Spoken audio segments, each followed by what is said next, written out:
Ya, bismillahirrahmanirrahim. Saya langsung saja. Bab ma jaa fi qoulihi ta'ala wa wassaynal insana biwalidayhi husna. Al-Ankabut ayat yang ke-8.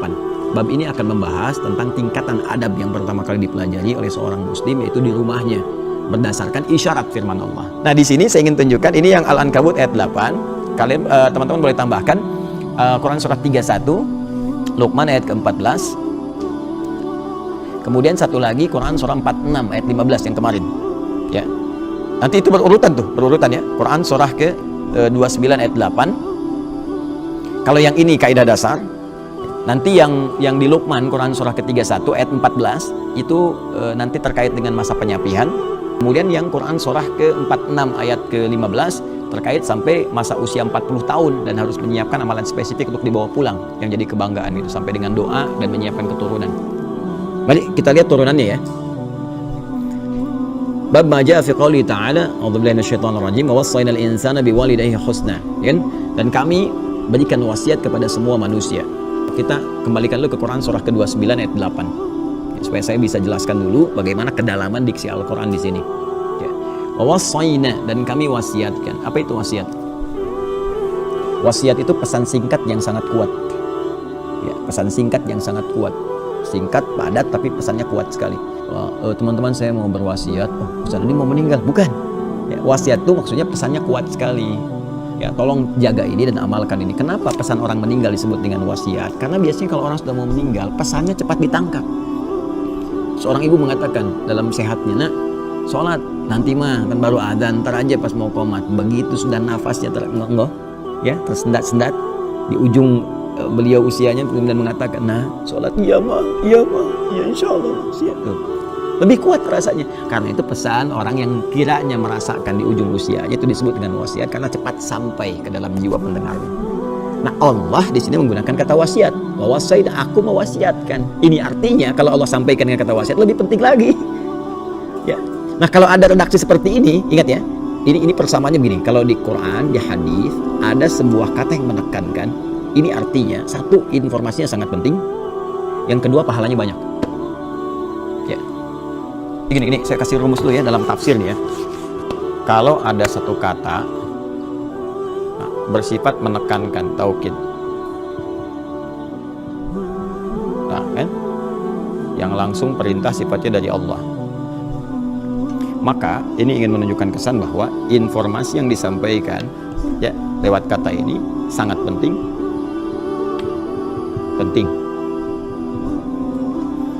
Karena sangat penting, maka konsekuensinya pahalanya banyak, besar.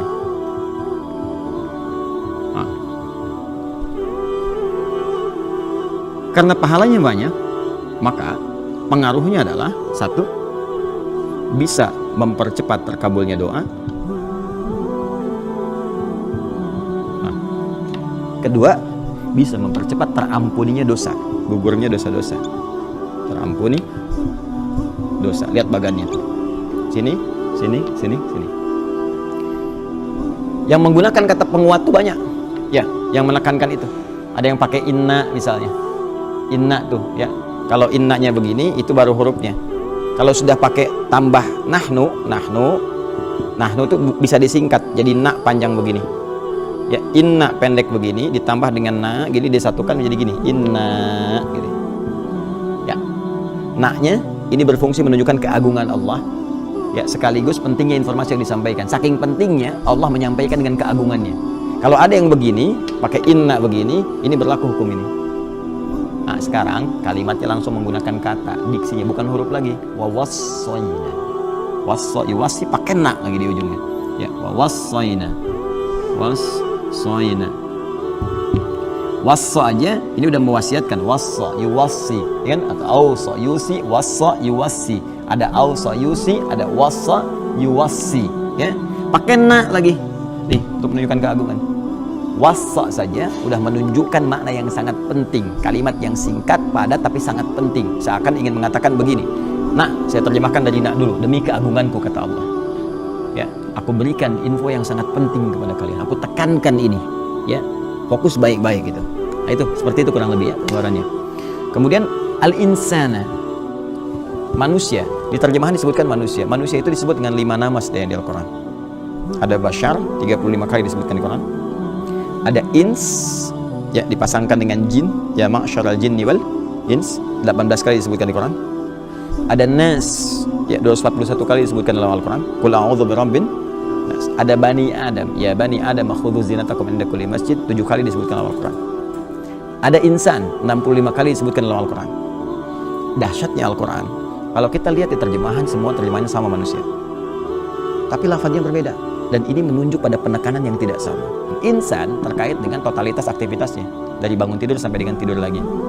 Ya, dalam kita beraktivitas. Jadi kalau disebutkan insan itu menunjuk semua aktivitas kita. Kalau pakai al, berarti menunjuk semua manusia yang beraktivitas. Nah, sekarang katanya menggunakan insan di sini. Wawasainal insan, kata Allah, demi keagunganku, aku berikan pesan yang sangat penting, singkat tapi penting sekali untuk semua manusia yang beraktivitas dalam hidupnya.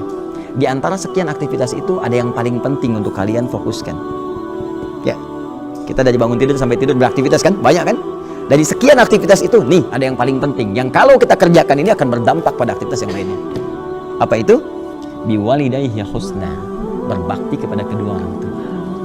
Ya, wasainal insana biwalidayhi husna. Aku wasiatkan, kata Allah, berikan pesan yang kuat untuk berbakti, berbuat baik kepada kedua orang tua.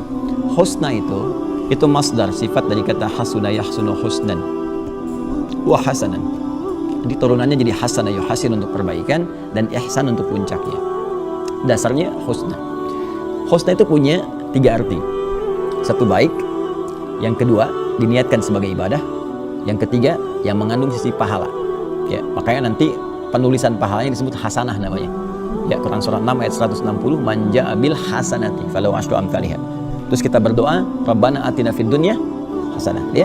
Nah, jadi pertama, segala turunan kata hasan itu artinya baik. Yang kedua bukan cuma baik, yang baik banyak. Kebaikan itu diniatkan sebagai ibadah. Jadi ketika Allah memberikan gambaran berbuat baiklah kepada kedua orang tua, itu dinilai Allah sebagai ibadah. Makanya nanti di Quran surah ke-17 ayat 23 itu tingkat ketinggian ibadah, ya, dalam rangka berbakti kepada orang tua itu diletakkan oleh Allah setelah beribadah kepada Allah, menuhankan Allah. Wa qadha rabbuka alla ta'budu illa iyyah wa bil walidaini ihsana. Tuh, tingkat ketinggi. Jadi jangan dikira kita berbakti cuma cium tangan aja nggak ada nilainya. Tidak, itu tinggi sekali. Dan ketinggian ibadah itu terletak setelah menyembah kepada Allah Subhanahu wa taala. Dari sisi pahalanya. Ya, makanya Allah sangat murka kalau ada seseorang misalnya, mohon maaf sekali, ya baik sama yang lain, kerjakan ini sukses, tapi sama orang tuanya buruk, tidak. Ridha Allah nggak akan turun. Ya, itu bermasalah gitu. Nah, dan yang ketiga, berpahala. Ya, berpahala. Jadi saya bikin konsepsi garis ya supaya paham kayak yang tadi tuh. Kayak yang tadi ya. Jadi kenapa menggunakan kata husna sebagai dasar yang paling singkat di sini untuk memberikan kesan. Jadi belum masuk ke terapan nih. Ya, baru dikasih konsepsi dulu, kalau kita mau, Allah turunkan nanti secara detail dan harus mau. Ini menunjukkan satu turunan kata hasuna. Ya. Ini kalau ada begini ruq'ah namanya. Kadang disebut riq'ah. Ini sin kalau panjang begini, sin. Ya. Hasuna yahsunu husnan wa hasanan, nanti ada wa ihsanan, ya, kalau pakai ahsana, dan tahsin kalau pakai hasana. Ini menunjukkan, garis ini menunjukkan 3 hal. Satu, segala perbuatan yang baik mengandung nilai ibadah dan berpahala. Kita praktekkan dengan ayat ini dalam konteks bakti kepada orang tua. Orang tua. Ya. Wa wassaynal insana biwalidayhi husna. Kami wasiatkan kepada setiap manusia untuk berbakti kepada kedua orang tua. Menggunakan kata ini, turunan kata ini. Artinya apa? Bakti di sini menunjukkan perbuatan baik. Kita belum masuk detail ya. Ketika kita berbuat baik pada orang tua, baik itu banyak nanti, dengan sikap, dengan harta benda, dengan perhatian, dengan macam-macam. Itu dicatat oleh Allah langsung sebagai ibadah. Dan ibadahnya bukan main-main, ibadah tertinggi, urutannya kedua setelah kita menyembah Allah Subhanahu wa taala melalui rasulnya. Ya, dalilnya Quran surah ke-17 ayat 23.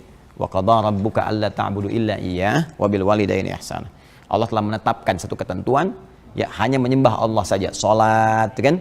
Kemudian kita puasa karena Allah, baca Quran karena Allah, mengikuti Rasulullah, kan? Nah, semua itu tingkatannya yang kita kerjakan nomor 1. Setelah itu urutan keduanya apa? Wa bil walidaini ihsana, berbakti pada orang tua.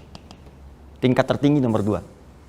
Dan ketika dikerjakan itu, apapun yang kita kerjakan dengan niat ibadah ini, saya mau sekolah minta doa saja, dengan niat kita memuliakan orang tua, ya, saya muliakan orang tua minta doa, itu dicatat pahalanya, punya nilai pahala.